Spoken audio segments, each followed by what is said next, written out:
The air in Charlotte was thick with the scent of damp earth and wilting lilies as I stood by my father's grave. The cemetery sprawled out around me, a sea of gray stones under a sky that couldn't decide if it wanted to mourn with us or just move on. I clutched the letter in my hand, its edges biting into my palm, the weight of it heavier than the polished oak coffin they just lowered into the ground. George Harper, my father, was gone, and yet here I was, holding something he'd left behind, a secret, maybe a promise, scrawled in his jagged handwriting. I hadn't opened it yet. Not here, not now, with the eyes of the family boring into me like I was some kind of intruder. The crowd was small but suffocating. Jack, my older brother, stood a few feet away, his broad shoulders squared under a charcoal suit that probably cost more than my rent. His jaw was tight, his eyes fixed on the preacher's droning words, but I could feel the heat of his resentment radiating toward me. Beside him, Ruth, our stepmother, dabbed at her eyes with a lace handkerchief, her platinum hair catching the weak sunlight. She looked the part of the grieving widow, but I'd seen her mask slip too many times to buy it. Neither of them had glanced my way since I'd arrived, and that suited me fine. I'd spent years being invisible to them. Why should a funeral change that? The preacher's voice faded into a hum as my gaze drifted to the letter. My fingers itched to tear it open, to see what George had written in those final days when he'd shut himself away in that sprawling house on Providence Road.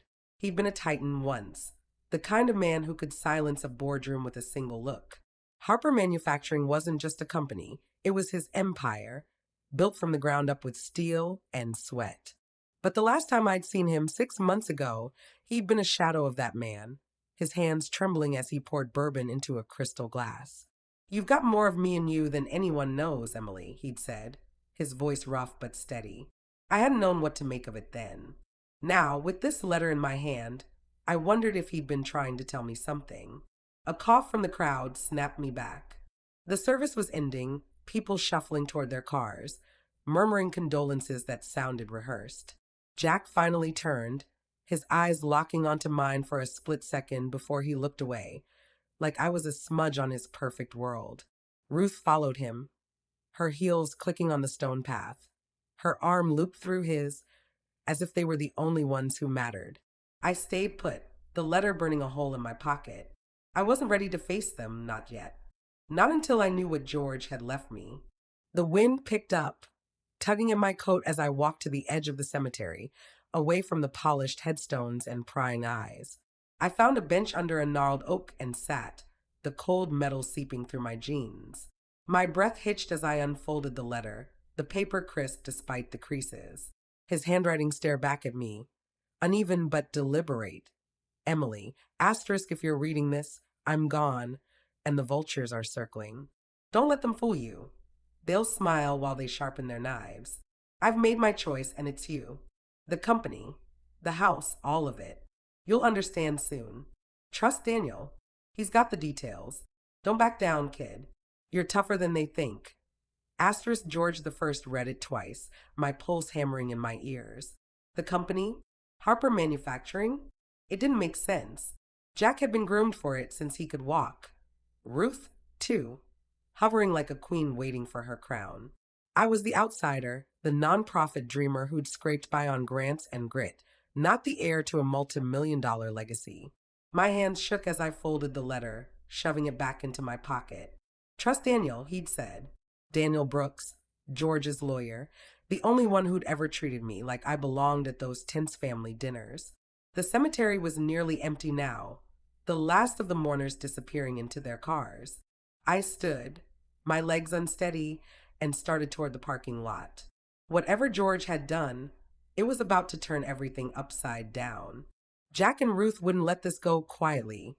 I could feel it in the way they'd ignored me, in the tension that hung over this place like a storm waiting to break.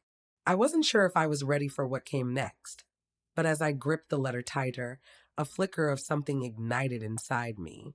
Not just bitterness, not just grief, but defiance. If George thought I could handle this, maybe I could. Maybe I'd been invisible long enough. The drive from Charlotte to Raleigh felt endless, the highway stretching out like a taut wire ready to snap. I kept my hands tight on the wheel, the letter from George tucked into my coat pocket, its words looping through my head like a song I couldn't shake. The company, the house, all of it.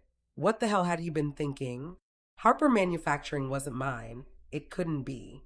I'd spent my life on the fringes of that world, building something smaller, something real with my nonprofit, while Jack and Ruth orbited George like planets around a dying sun. But now here I was, racing toward Daniel Brooks' office, my stomach churning with a mix of dread and something sharper. Something I didn't want to name yet. The Raleigh skyline loomed ahead, all glass and steel, a stark contrast to the muddy cemetery I'd left behind. Daniel's office was downtown, a sleek suite on the 10th floor of a building that screamed old money and new power. I parked in the garage, the echo of my footsteps bouncing off the concrete as I made my way to the elevator. The air inside was cool and sterile, the hum of the machinery doing nothing to calm the storm brewing in my chest. I smoothed my coat, feeling the letter crinkle against my ribs, and stepped out into a reception area that smelled faintly of leather and expensive cologne. "Emily," Daniel's secretary said, her smile polite, but tight. "He's waiting for you. They all are. They all are." My pulse kicked up a notch. I hadn't expected Jack and Ruth to be here, not so soon.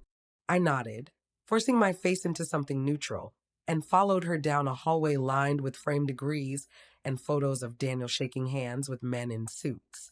The conference room door was heavy oak, polished to a shine, and when she pushed it open, the air shifted, thicker, hotter, like stepping into a pressure cooker. Daniel stood at the head of a long mahogany table, his gray suit impeccable, his wire-rimmed glasses catching the light from the floor-to-ceiling windows. He looked up as I entered, his expression steady but unreadable, the kind of calm that made you wonder what he was holding back. Jack was already there, leaning against the table with his arms crossed, his tie loosened like he'd been pacing for hours. Ruth sat ramrod straight in a leather chair, her hands folded in her lap, her lips pressed into a thin, bloodless line. Neither of them acknowledged me as I took a seat across from them, the chair creaking under me like a warning. "Glad you could make it, Emily," Daniel said, his voice smooth as he adjusted a stack of papers in front of him. "We've got a lot to cover." Jack snorted, a sharp sound that cut through the room. "Let's not waste time, Dan. Just read the damn thing." Ruth's eyes flicked to him, then back to Daniel, but she didn't say a word. I could feel her tension from across the table, coiled tight like a spring. My fingers brushed the edge of my coat pocket, the letter a silent anchor as I braced myself. Daniel cleared his throat, pulling a thick document from the pile. "This is George Harper's last will and testament, executed 3 weeks ago. I'll skip the formalities and get to the core of it." He glanced at me, then down at the page. "To my daughter, Emily Harper, I leave full ownership of Harper Manufacturing, including all assets, properties, and operational control. The residence on Providence Road is also hers, along with the majority of my personal estate." The words hit like a punch to the chest, stealing the air from my lungs. Full ownership. Harper Manufacturing. Me. I stared at Daniel, waiting for the catch, the clarification, the part where he'd laugh and say it was a mistake. But he didn't. He just kept reading, his voice steady as the room around me started to spin. Jack exploded out of his stance, slamming a fist on the table. "What the hell is this?" "That's bullshit, Daniel, and you know it." His face was red, veins bulging at his temples, his eyes darting between me and the lawyer like he couldn't decide who to tear apart first. "He's been grooming me for that company since I was 16. 16? And now you're telling me he gave it to her?" "Jack," Ruth said, her voice low and sharp, a warning wrapped in silk. She didn't look at me, didn't need to. I could feel the venom in her silence, the way it seeped into the air and made it harder to breathe. Daniel held up a hand, unruffled. "It's all here, Jack. Signed, witnessed, notarized." George was clear about his intentions. Clear. Jack barked a laugh, bitter and jagged. He was half out of his mind those last months.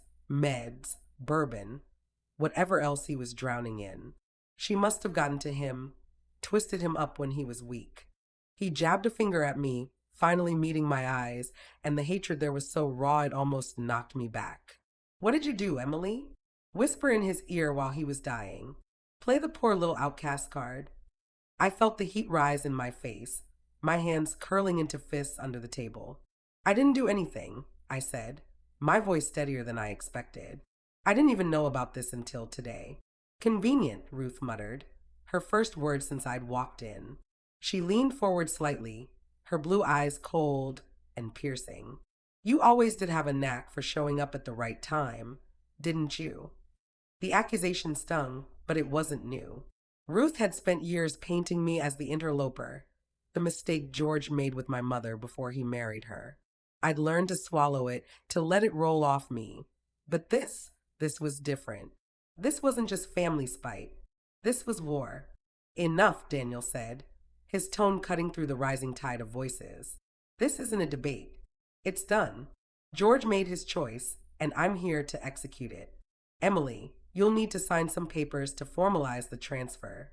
Jack, Ruth, if you've got objections, you can take it up with the judge. Jack straightened, his glare shifting to Daniel. Oh, I will. You think this is over? She's not fit to run a lemonade stand, let alone Harper Manufacturing. I'll bury this in court. I should have stayed quiet. I should have let Daniel handle it. But something snapped inside me. Years of being dismissed, of being invisible, bubbling up until I couldn't hold it back. Maybe he gave it to me because he knew you'd run it into the ground, I said, locking eyes with Jack. All those fancy suits and boardroom tantrums, where's the profit in that? The room went still, the air crackling between us. Jack's mouth twitched, like he was deciding whether to laugh or lunge across the table. Ruth's lips parted, a flicker of surprise breaking through her icy veneer. Even Daniel paused, his pen hovering over the papers.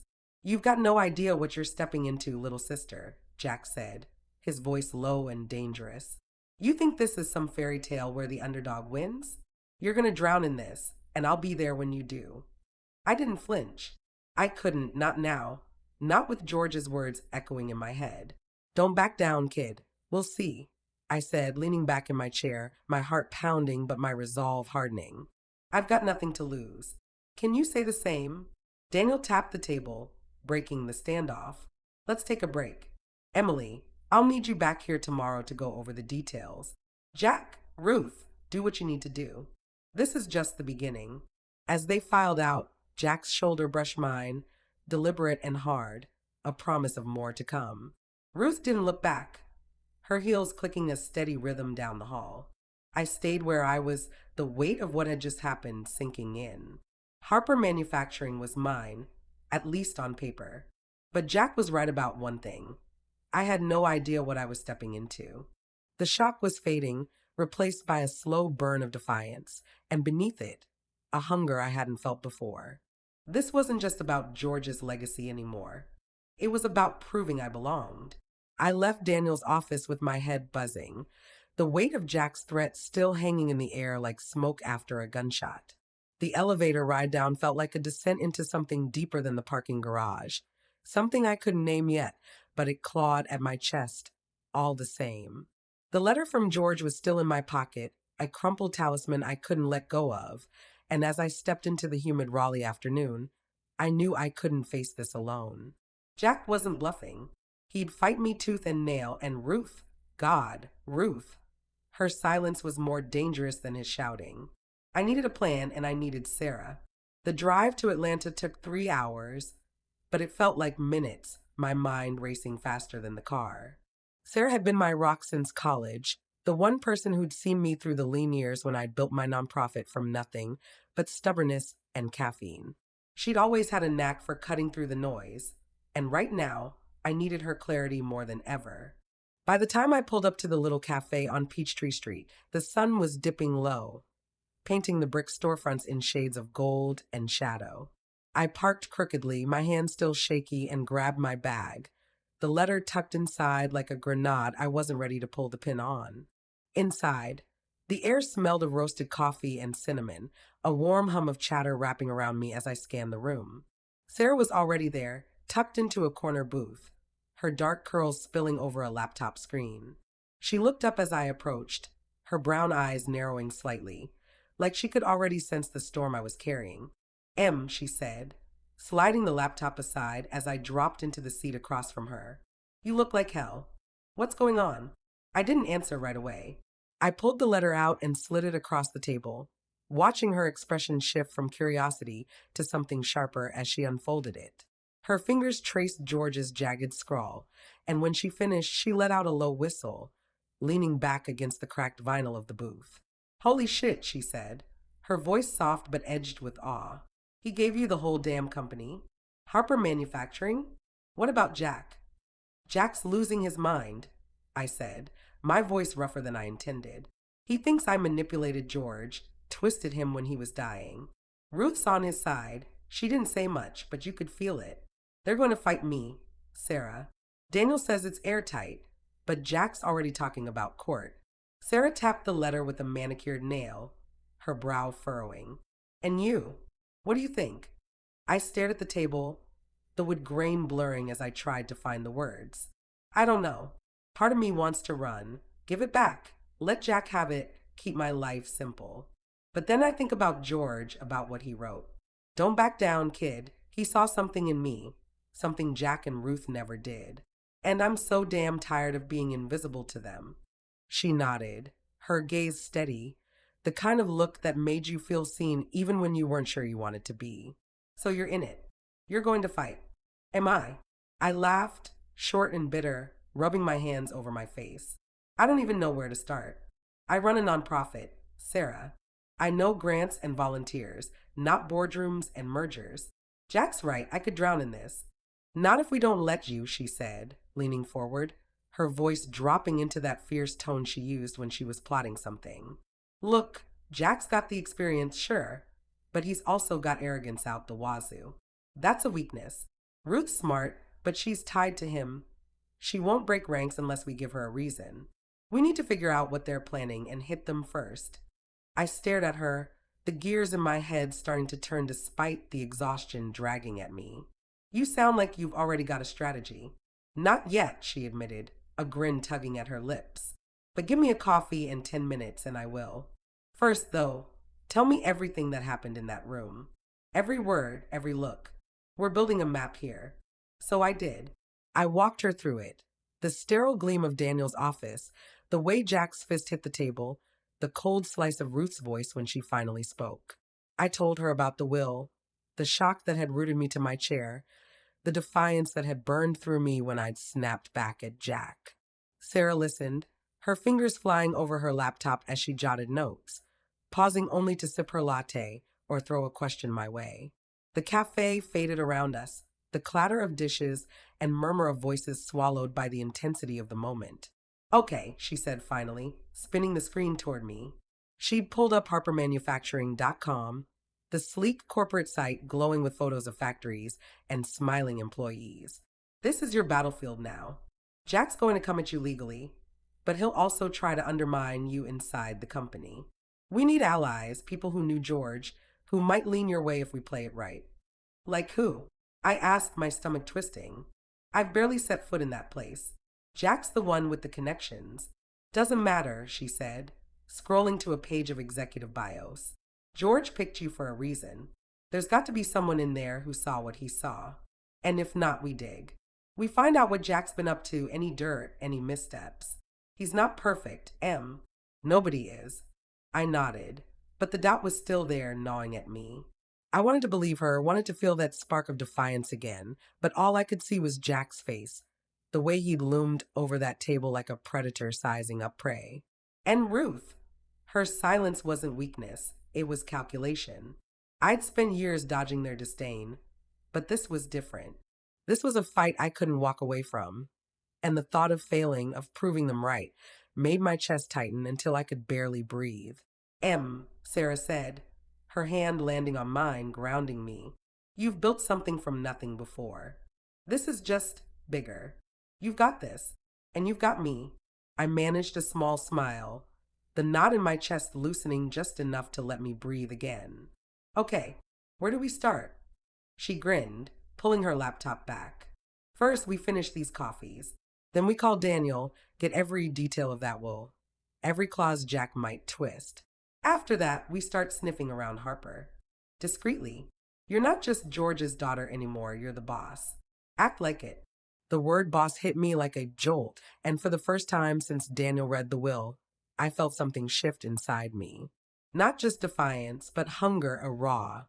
Jag need to prove I could do this, not just to Jack and Ruth, but to myself. I picked up my coffee, the warmth seeping into my hands, and took a sip. It was bitter, but it steadied me. We spent the next hour plotting, the cafe's soft light casting long shadows across the table as Sarah sketched out names and possibilities. I tried to focus, but my mind kept drifting back to Raleigh, to Jack's promise, to the way Ruth's eyes had cut through me. They weren't done, and neither was I. But as the night deepened outside, the first cracks of doubt crept in. What if Sarah was wrong? What if I wasn't enough? I pushed the thought down, burying it under the hum of our conversation. There'd be time for second guessing later. Right now, I had to move forward, had to try. George had given me a chance, and I wasn't about to let it slip through my fingers. Not yet. The cafe's warmth clung to me as I left Sarah behind, her voice still echoing in my head. Asterisk act like it, asterisk boss. The word felt foreign, like a coat that didn't fit right, but I carried it with me as I drove back to Raleigh the next morning. The sky was a bruised gray, heavy with the promise of rain, and the highway stretched out like a challenge I wasn't sure I could meet. My knuckles whitened on the steering wheel, George's letter folded in my bag now, its edges worn from too many readings. I'd spent the night tossing in a cheap motel bed, replaying Jack's words, Ruth's silence, and Sarah's plan. Today wasn't just about signing papers with Daniel. It was the day I'd find out what Jack was really made of and what I could withstand. By the time I reached Raleigh, the first drops of rain were smearing the windshield, blurring the city into a watercolor mess. Daniel's office building loomed ahead, its glass facade reflecting the storm like a mirror. I parked and sat there for a moment, the engine ticking as it cooled, my breath fogging in the damp air. The weight of what was coming pressed down on me. Jack wasn't going to let this go quietly, and I wasn't naive enough to think Ruth would stay on the sidelines. But Sarah was right.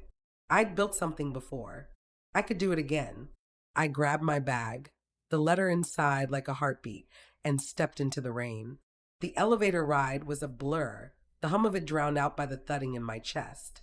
When the door slid open, Daniel's secretary was waiting, her smile tighter than yesterday, her eyes darting toward the conference room.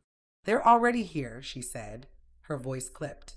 "Mr. Brooks asked me to bring you straight in." I followed her down the hall, the polished floor slick under my boots, the air thick with something unspoken. The conference room door swung open, and there they were, Jack pacing like a caged animal, his suit jacket slung over a chair, sleeves rolled up like he was ready to swing. Ruth sat at the table, her posture perfect, a stack of papers in front of her, her platinum hair gleaming under the fluorescent lights. Daniel stood at the head, shuffling documents, his calm a stark contrast to the tension crackling around him. And then there was a new face, a man in a pinstripe suit, lean and sharp-eyed, his briefcase open on the table. Jack's lawyer, no doubt. "Emily," Daniel said, glancing up as I stepped in. "Good. We're just getting started." Jack stopped pacing, his eyes locking onto me, dark and unreadable. "About damn time," he muttered, crossing his arms. "Let's cut the crap, Dan. She's not walking out of here with my company." "It's not yours," I said, the words slipping out before I could stop them. I dropped my bag on the table and took a seat, forcing my hands to stay steady. "It's George's," and he gave it to me. Jack's laugh was sharp, a blade slicing through the room. "Gave it to you? You think I'm buying that? You, the charity case who couldn't even keep her little do-gooder project afloat without Daddy's handouts? You manipulated him, Emily. Played the wounded daughter card when he was too doped up to know better." The accusation hit like a slap, but I didn't flinch. I'd heard it before, Ruth's favorite line, whispered at family dinners when George wasn't listening. I leaned forward, meeting Jack's glare. "My nonprofit's been running for 8 years, Jack. No handouts, just work. Maybe that's why George picked me, because I know how to build something, not just inherit it." His jaw tightened, a vein pulsing at his temple, but before he could fire back, the lawyer, pinstripe, cleared his throat. "Ms. Harper," he said, his voice smooth and practiced. "I'm Robert Klein. representing Mr. Harper. We're filing a motion to contest the will. Our position is that George Harper was not of sound mind when he altered his estate plan, and that you exerted undue influence during his final weeks. I stared at him, the words sinking in slow and heavy. Undue influence. They were painting me as some scheming vulture, circling a dying man. My stomach churned, but I kept my face blank, turning to Daniel. Is that even possible? Daniel adjusted his glasses, his expression unreadable. They can try.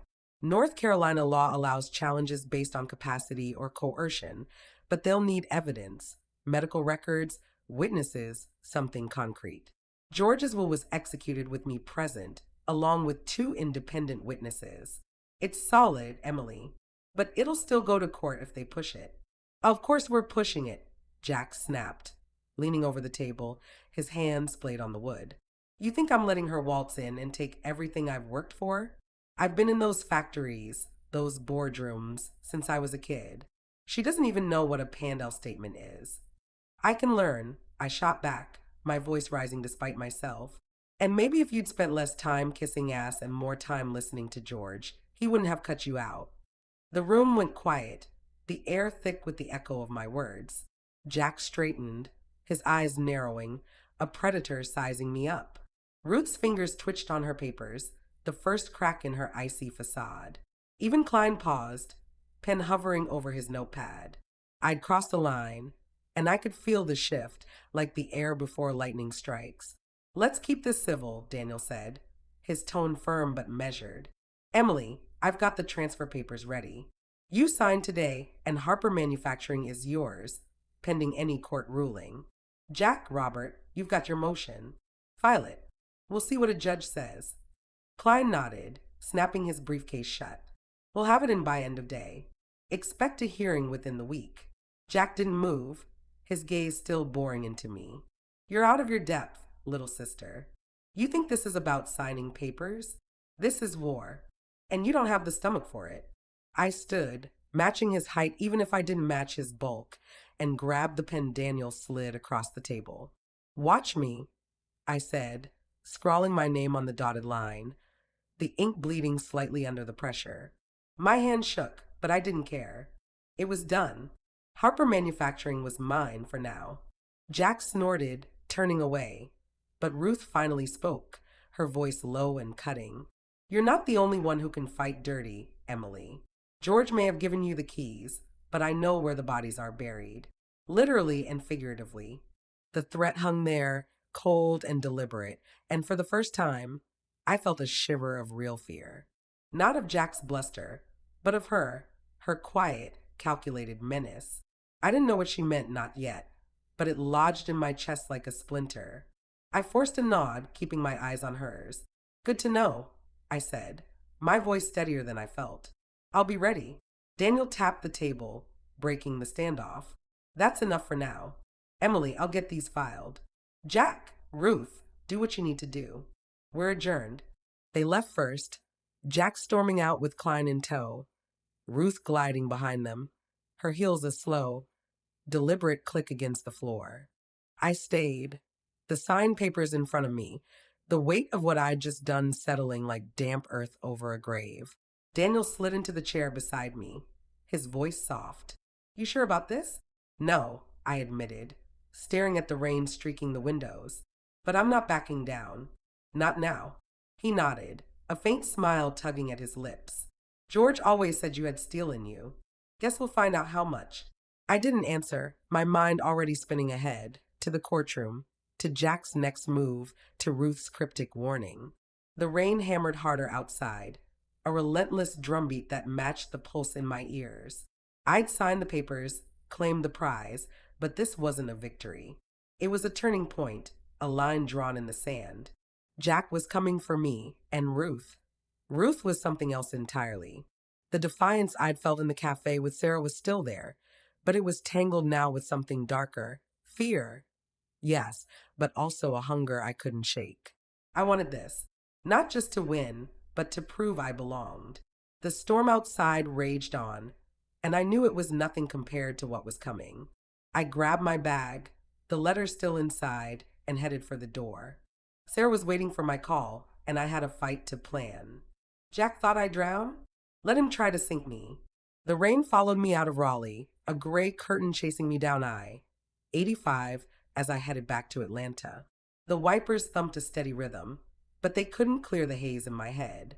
Jack's voice, asterisk, you don't have the stomach for it, asterisk, looped through my mind, sharp and taunting, while Ruth's parting shot about buried bodies lingered like a chill I couldn't shake. I gripped the wheel tighter, the leather creaking under my fingers, and tried to focus on the road. Sarah was waiting, and I needed her now more than ever. The signed papers were in my bag, a victory on paper, but it felt like I'd just lit a fuse.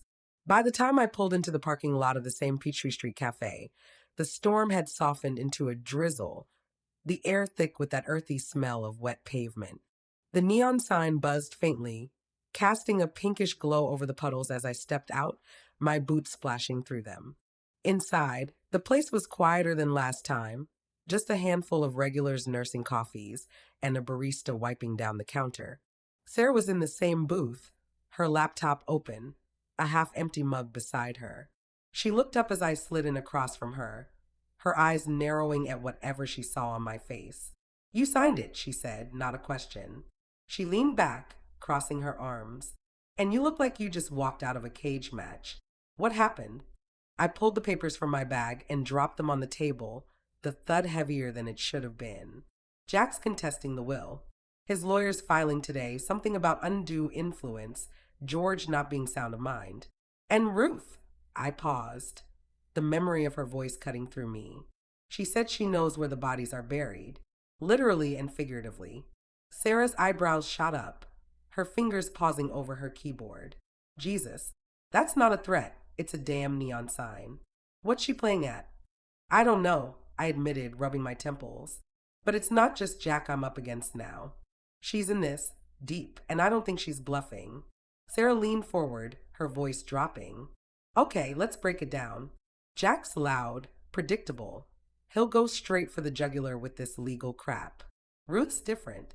She's quiet, which means she's got something up her sleeve, something she thinks will get you without a fight. We need to figure out what she knows. I nodded, but my chest tightened. She's always hated me, Sarah. Ever since George married her, I was the leftover kid from his first wife, proof he'd had a life before her. But this feels personal, like there's more to it than just the company. Then we dig, Sarah said, her fingers already flying over the keys. Ruth's past, George's decisions, there's a thread here and we're pulling it. But first, tell me about the room. What did they say? How'd they move? I took a breath, the memory flooding back in vivid streaks. Jack was pacing, all coiled up like he wanted to hit something.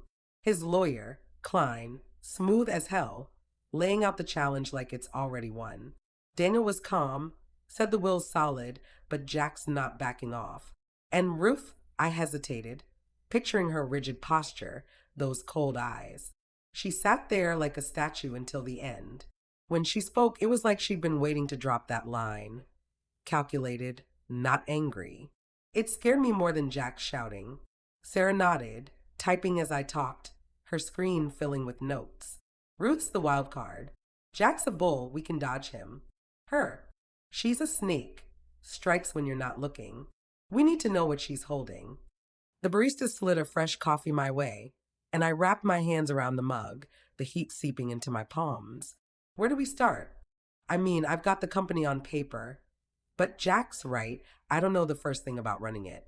And now Ruth's hinting at some dark secret. I feel like I'm drowning already. You're not, Sarah said, her voice firm. You've got me, and you've got George's faith in you. That's not nothing. We start with what we can control. Intel. I've been poking around Harper's public records, exec bios, anything online.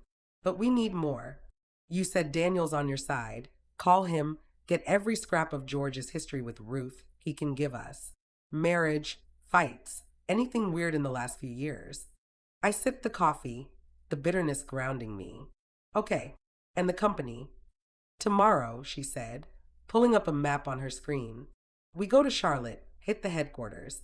You're the boss now, walk in like it. Meet the people, see who flinches when Jack's name comes up. Someone there knows something and will find them. The idea of stepping into Harper Manufacturing, asterisk my asterisk company, sent a jolt through me. Half terror, half thrill. I'd spent my life on the outside, peering in at Jack's world, and now I was supposed to claim it. What if they laughed me out of the building?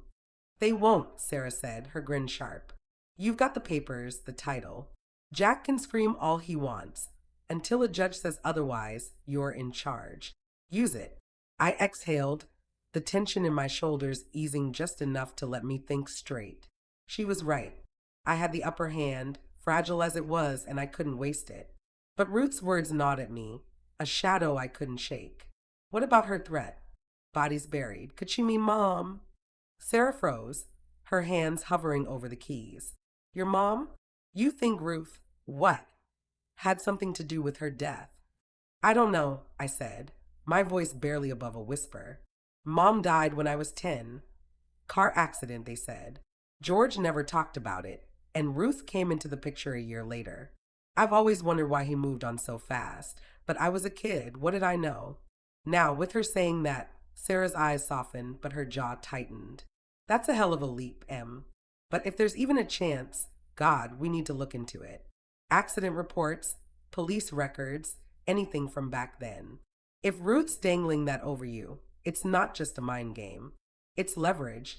The cafe lights flickered, the hum of the place suddenly too loud against the thudding in my ears. I'd buried that pain years ago, Mom's laugh, her warm hands, the screech of tires I'd only imagined. Ruth bringing it up now, even indirectly, felt like a violation, a knife twisting in an old wound. But it also lit something in me, a spark of anger, raw and jagged, cutting through the fear. If she's got something on George, on Mom, I need to know, I said, my voice steadier now. Not just for the company, for me. Sarah nodded, her fingers back on the keyboard. Then we're on it. I'll start pulling what I can, public records, news archives. You call Daniel tonight, push him for anything he's got on Ruth and George. Tomorrow we hit Charlotte. 2 fronts, her past, your future. The plan took shape between us, the clatter of her typing mixing with the soft patter of rain outside. I watched her work, the spark in her eyes mirroring the one growing in me. Vindication, maybe proof I wasn't just the leftover kid, the one they dismissed. But there was pain too, a dull ache as Ruth's words dragged up memories I'd tried to forget. I wanted justice, not just for George's choice, but for whatever truth she was hiding. And revenge, God help me, I felt it simmering, a dark current under the resolve. Em, Sarah said, glancing up. You're quiet. You okay? I forced a smile, thin but real. Yeah, just realizing how much I want this. Not just to win, but to make them see me. Really see me. She reached across the table, squeezing my hand. They will. We'll make sure of it. The cafe faded around us as we dug in, plotting moves like chess players in a game I was only starting to understand. The coffee went cold, but I didn't care. The heat was inside me now, a mix of triumph and lingering hurt, pushing me forward. Ruth's secret, Jack's fight, the company, it was all mine to take or lose. And I wasn't losing. Not yet.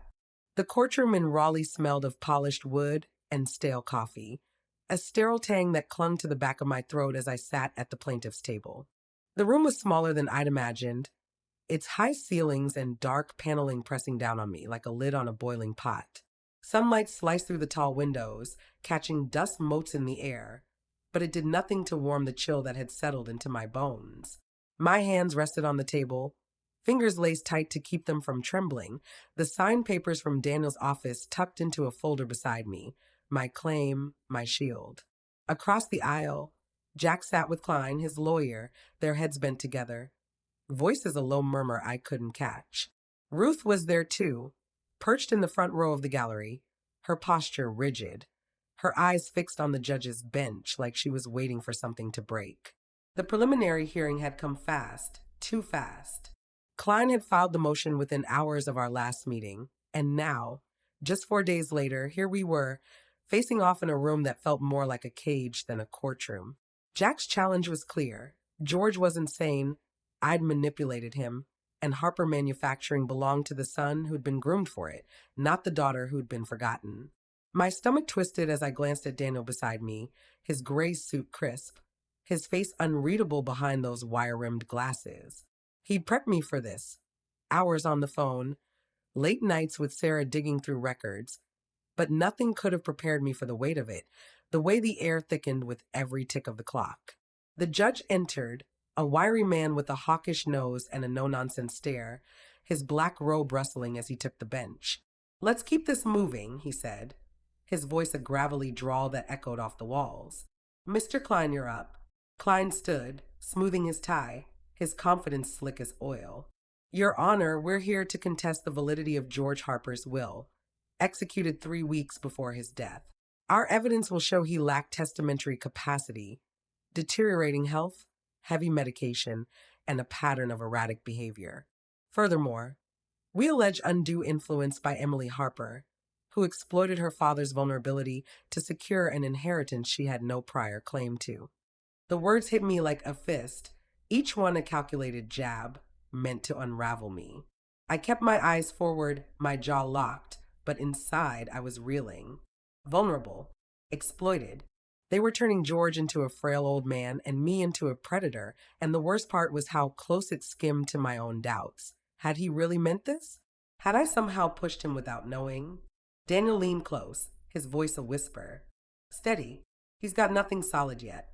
I nodded, barely, as Klein called his first witness, a doctor who treated George in his final months. The man shuffled to the stand, his white coat swapped for a stiff suit, his hands fidgeting with a pen. Klein paced in front of him, all smooth control. "Dr. Ellis, can you confirm George Harper was on significant pain medication in late December?" "Yes," Ellis said, his voice thin. "Oxycodone for the cancer, and sedatives for sleep. Standard for his condition. And would those drugs impair his judgment?" Klein pressed. Ellis hesitated, glancing at the judge. "Potentially. They can cloud cognition, especially in high doses. But I'd need to see him in context, daily function, interactions to say for sure." Klein smirked, like he'd scored a point and moved on. I felt Daniel shift beside me, his pen scratching notes, but my eyes drifted to Jack. He was watching me, not the witness, his stare cold and unyielding, a promise of more to come. My chest tightened, the room shrinking around me, the wood-paneled walls closing in until I could hardly breathe. Then it was Ruth's turn. Klein called her to the stand, and she rose, her heels clicking a slow, deliberate rhythm across the floor. She wore a tailored black dress, simple but sharp, her platinum hair pulled back tight. She settled into the witness box, her hands folded, her face a mask of calm I didn't trust for a second. Klein approached her, his tone softening, almost reverent. "Mrs. Harper, you were with George daily in those final weeks. How would you describe his state of mind?" Ruth's lips thinned, her eyes flicking to me for a splinter of a second before settling on Klein. "He was fading," she said, her voice low measured. "The pain took him apart, piece by piece. Some days he knew me, some days he didn't. The drugs helped, but they dulled him, made him someone else." The words scraped at me, raw and jagged. I'd seen George 6 months ago, not 3 weeks, and he'd been sharp then, bourbon in hand, telling me I had more of him in me than anyone knew. Had he really slipped that far? Or was Ruth laying a trap? Brick by careful brick? Did he ever mention changing his will? Klein asked. Ruth paused, her fingers twitching in her lap. Not to me. He talked about the company sometimes, about Jack running it. That was his plan, always had been. Then, suddenly this. She gestured vaguely toward me, her voice hardening. It didn't make sense. Not that George the First knew. Klein nodded, satisfied, and stepped back. No further questions. Daniel stood, his movements deliberate, his voice calm but edged with something I hadn't heard before. "Mrs. Harper, you say George was confused, dulled. Did he ever seem uncertain about Emily?" Ruth's eyes narrowed, just a flicker, but I caught it. "He didn't talk about her much," she said. "She wasn't around. Not like Jack. But he did talk about her," Daniel pressed, stepping closer. In fact, 3 months before his death, he amended a trust to fund her nonprofit. $500,000, signed with me present. He was lucid then, wasn't he? Ruth's mouth tightened, a crack in her composure. I suppose. But that was different, charity, not the company. Was it? Daniel tilted his head, holding up a document. This is a statement from George's nurse, dated 2 days before the will was signed. She says he spoke clearly about Emily that morning. Said she was the future, that she'd earned it. Does that sound like a man too dulled to know his own mind? The room went still, the air heavy with the weight of his words. Ruth's gaze darted to Jack, then back to Daniel, her calm fraying at the edges. I wasn't there, she said, her voice clipped. I can't say. No, Daniel agreed, his tone mild but cutting. You weren't, but others were. Others who saw a man making choices, not a puppet being pulled. Klein objected, but the judge waved it off, his eyes narrowing as he scribbled something on his pad. Ruth stepped down, her heels louder now, her face a mask again, but tighter, like porcelain about to shatter. Jack's glare burned into me, but I didn't look away, not this time. Daniel had landed a blow, and I felt it, a surge of vindication rising through the fear that had choked me all morning. The hearing stretched on, more witnesses, more sparring, but Ruth's stumble stayed with me, a thread I couldn't let go. She'd tried to bury me, to paint George as a shell and me as a thief, but something in her faltered. Was it guilt? Fear? Or just the first crack in a lie she couldn't hold together? My mind raced, Sarah's voice echoing.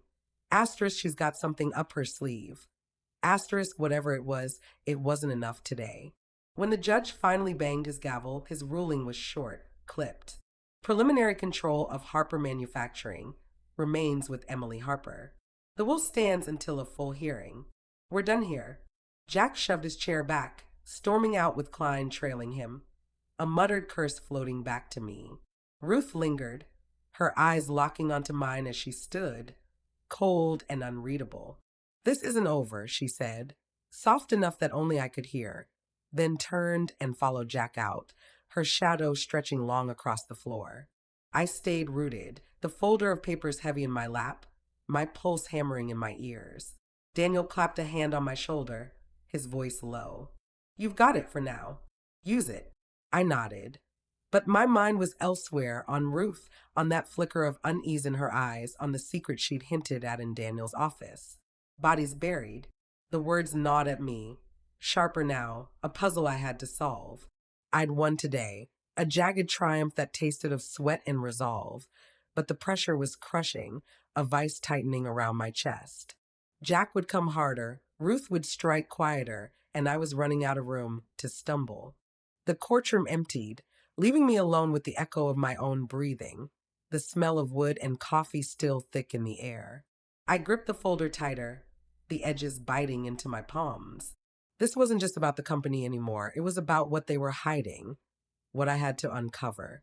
Sarah was waiting in Atlanta, and Charlotte loomed ahead, the heart of Harper Manufacturing beating under my name. I stood, legs shaky but firm, and walked out into the rain-soaked afternoon. The fight was mine to finish, and I wasn't backing down. Not now, not ever. The rain had stopped by the time I reached Charlotte, but the air still hung heavy, thick with the scent of wet asphalt and pine as I pulled into the parking lot of Harper Manufacturing's headquarters. The building loomed ahead, a squat fortress of red brick and tinted glass that sprawled across the edge of the city like it owned the place, which I supposed it did. Or rather, I did. The thought hit me like a jolt, unsteadying my grip on the steering wheel as I cut the engine. My hands lingered there, the leather cool against my palms, the folder of signed papers and court documents resting on the passenger seat like a loaded gun. I'd won in Raleigh, barely, temporarily, but the victory felt fragile, a thin sheet of ice over a churning river. Jack was out there regrouping. Ruth was plotting something darker. And here I was, about to step into the lion's den they'd ruled for years. I took a breath, sharp and shallow, and glanced at the rearview mirror. My reflection stared back, pale, shadowed under the eyes, but there was something else there too, something harder. Not the Emily who'd stood invisible at George's funeral, clutching a letter she didn't understand. Not even the Emily who'd snapped at Jack and Daniel's office, defiant but untested. This was someone new, forged in the courtroom's pressure cooker, tempered by Ruth's cryptic threat and Jack's unrelenting fury. I didn't know if I liked her yet, but she was all I had. The lobby hit me with a blast of conditioned air and the faint hum of fluorescent lights. The receptionist's desk, a gleaming slab of marble that screamed corporate power. The woman behind it, mid-40s, hair pulled back tight, looked up as I approached, her smile practiced but hesitant, like she wasn't sure who I was or why I mattered. "Can I help you?" she asked, her tone clipped. "I'm Emily Harper," I said, my voice steadier than I felt. "I'm here to see the executive team." Her fingers froze over her keyboard, eyes widening just enough to betray her surprise. "Oh, yes, of course. They're in the boardroom. Fifth floor. I'll let them know you're coming." I nodded, heading for the elevators, the click of my boots echoing off the polished tiles. The ride up was silent except for the soft ding of each floor, my stomach twisting tighter with every number. I'd called Sarah last night after the hearing, her voice crackling through the phone as she'd hooped at the news. "Charlotte tomorrow," she'd said. "We take the HQ, M. Show them who's boss." She was on her way now, but I couldn't wait. I needed to do this alone first, to feel the weight of it myself.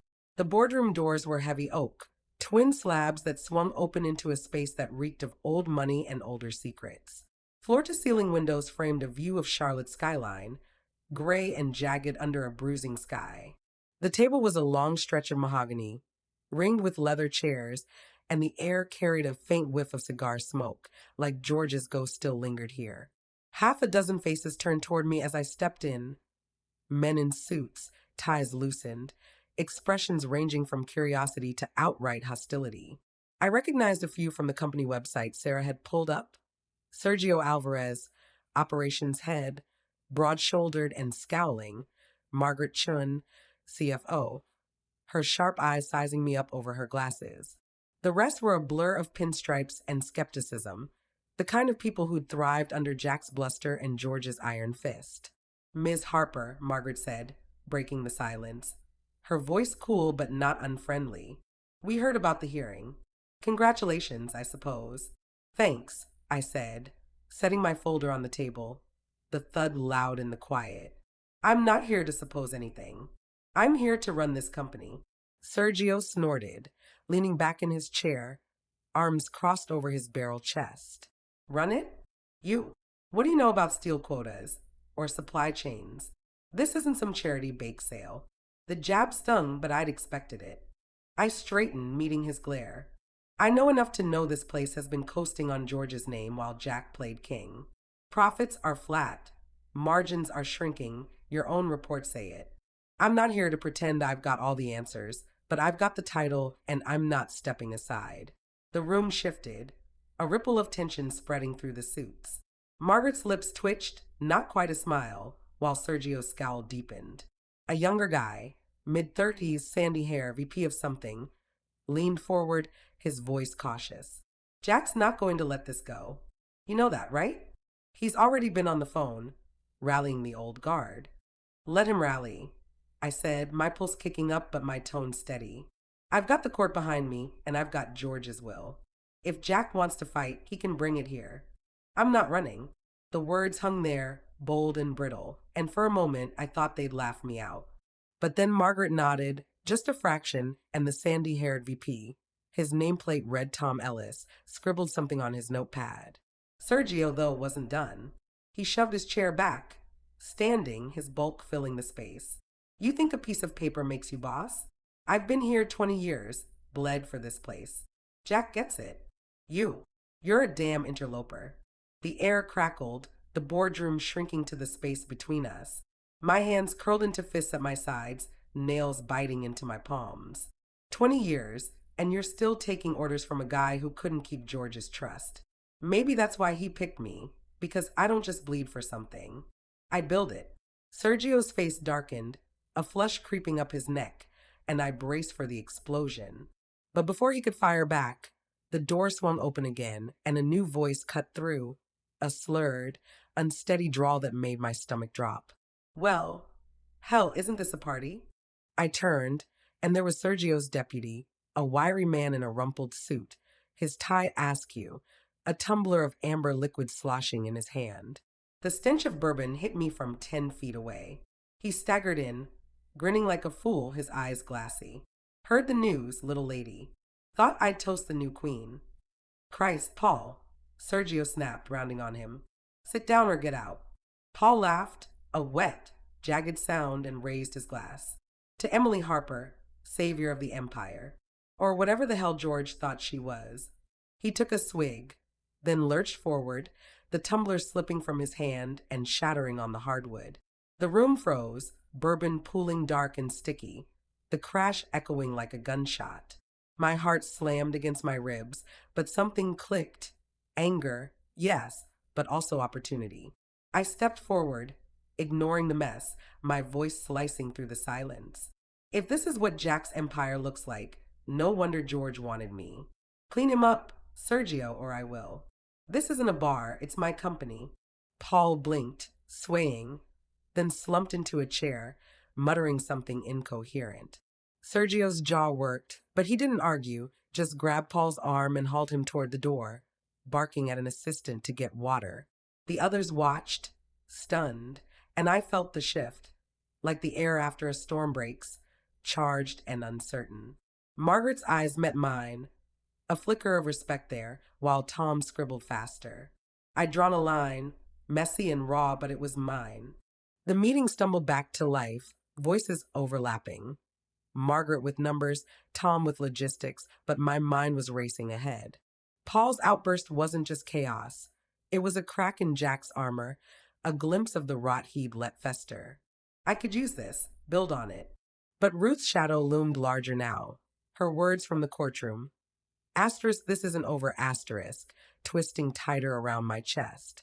She wasn't here, but I felt her, a cold thread weaving through the power I'd just claimed.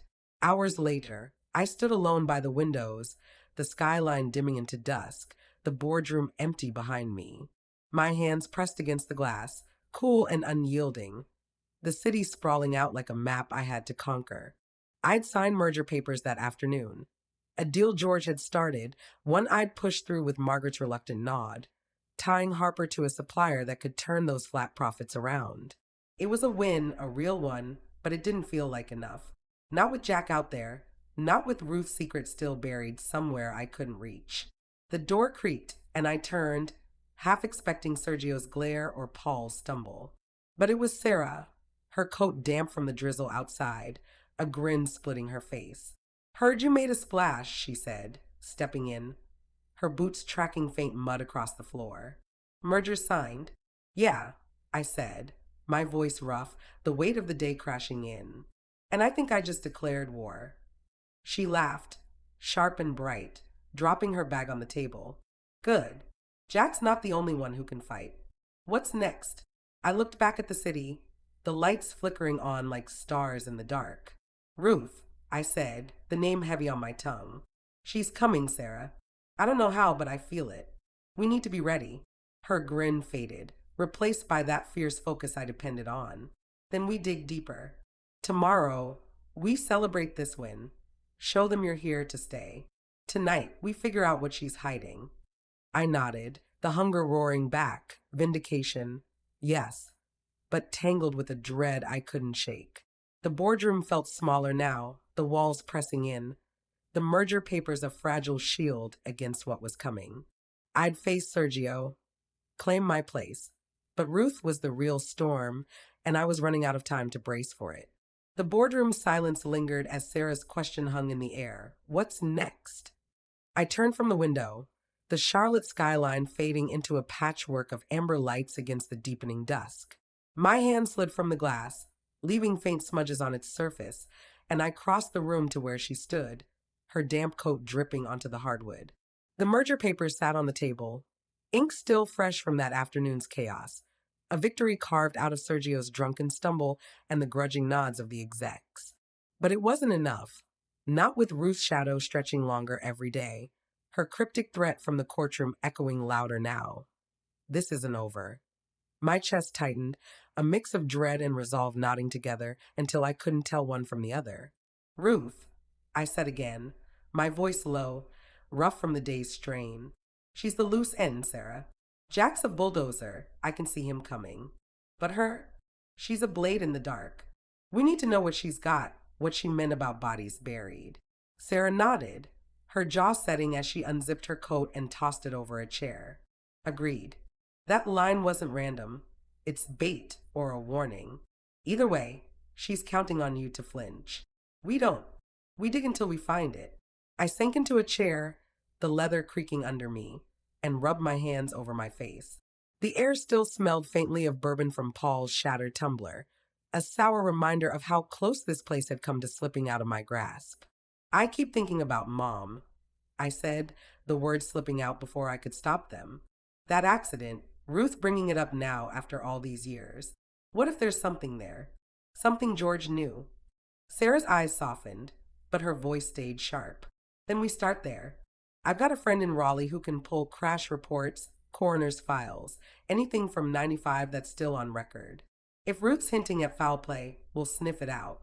But we don't stop running the company while we do it. You've got momentum, use it. She was right.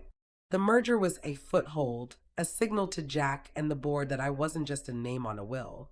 But Ruth's quiet menace gnawed at me, a splinter I couldn't dig out. I nodded, forcing my hands to unclench. Tomorrow, we lock this place down, meet the staff, set the tone.